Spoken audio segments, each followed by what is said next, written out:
Chapter 2 to 4. Single AI, Selective Recognition Flow. Multiple AIs employ a recognition process that starts with broad scopes and gradually narrows down to improve accuracy. Similar to how humans refine their recognition scope. In my AI recognition design, I integrate this principle. To elaborate, let's delve into the task flow for selective recognition. Starting from a single AI to multiple AIs. Chapter 2 to 4. Recognition Task Flow. AI training involves 3 steps. 1. Creating recognition paths for individual labels. 2. Expanding these paths into recognition scopes, and 3. Storing numerous recognition scopes in AI neural networks. AI training begins by assigning labels to samples and forming recognition paths as seen in this figure. Multiple samples under the same label enhance recognition likelihood, establishing scopes. Storing these scopes in neural networks completes one-dimensional AI as seen in this figure. During AI testing, the AI picks the label with the highest probability from its stored recognition scopes, as depicted in this figure.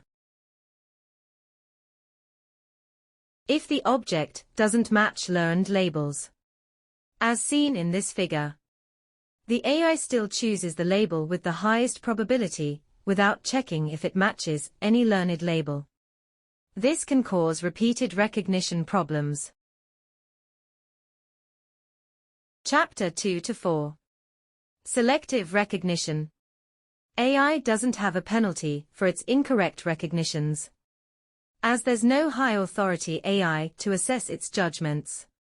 This results in persistent errors and recurring issues. To address this, I introduce a new concept, no recognition. To implement this, I utilize prediction confidence, based on softmax, in AI recognition. This enables the AI to selectively recognize objects with high confidence values, while no recognition in the other cases. For example, in this figure, the AI mistakenly identifies an object as vehicle for the test image, motorcycle, due to the absence of the correct label. However, in this figure, recognition is suspended for the test image, because the confidence level, 66%, falls below the threshold, 95%. Chapter 2 to 5.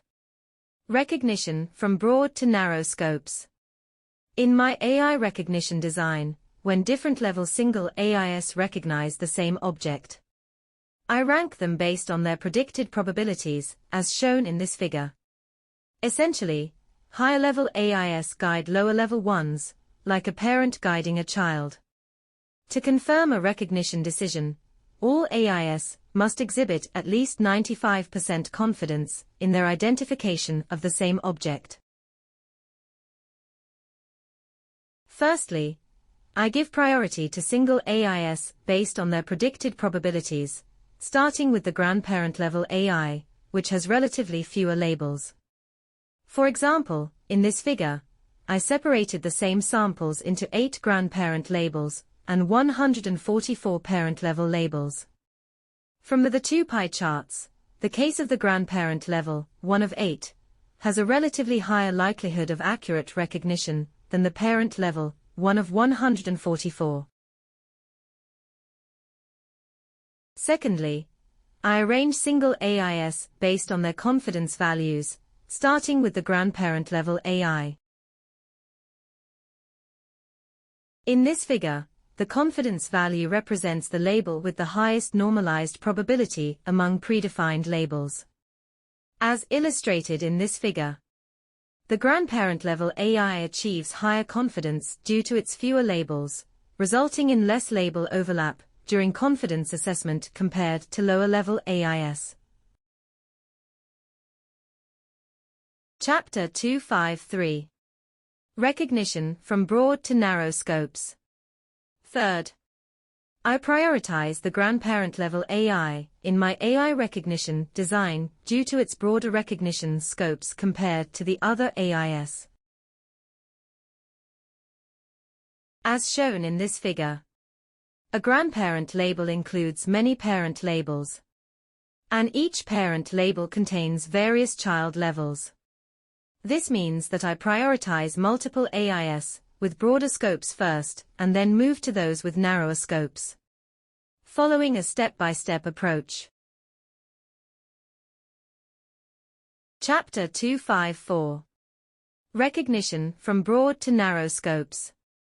Fourthly, in multiple AI scenarios, I give preference to the AI with recognition scopes containing more samples per label. This boosts the likelihood of finding similar samples for accurate object recognition. For instance, as illustrated in these figures, there are more samples associated with a single label at the grandparent level, over 1,000 samples, followed by the parent level, over 500 samples, and the child level, over 50 samples. Consequently, higher-level AIS are more inclined to be recognized with higher confidence for test samples.